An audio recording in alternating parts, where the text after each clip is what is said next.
خرد ہوئی ہے زمانو مکان کی زناری، نہ ہے زمان نہ مکان لا الہ الا اللہ۔ خرد کہتے ہیں عقل کو، زمان و مکان دنیا یا وقت کو بھی آپ کہہ سکتے ہیں۔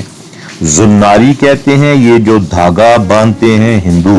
زناری زنار سے منسوب ہے، وہ دھاگا جو آپ گلے میں باندھتے ہیں یا بازو میں باندھتے ہیں یا بغل اور گلے کے درمیان ڈالتے ہیں۔ یہ جین مذہب جو ہے ہندوستان کا، جو تقریباً 5 صدی قبل مسیح میں نکلا تھا، اقبال اس کی طرف اشارہ کرتے ہیں اور کہتے ہیں کہ تو زمانے کے، وقت کے اور دھاگوں کے اقدامات میں پھنسا ہوا ہے اور یہ غیر اسلامی اقدامات ہیں۔ حالانکہ ہمیں یہ حقیقت سمجھ لینی چاہیے کہ زمان و مکان عارضی ہیں، فنا ہو جانے والے ہیں۔ اصل حیات اور اصل حاصل کرنے والی دولت عاقبت اور آخرت ہے۔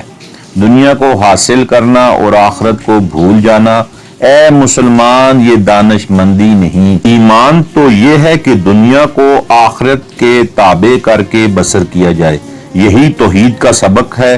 ایسی صورت میں دنیا بھی دین بن جاتی ہے، لیکن اے مسلمان، تو اصل کو بھول چکا اور ان خرافات میں ڈوب چکا جن کی کوئی بھی حقیقت نہیں ہے۔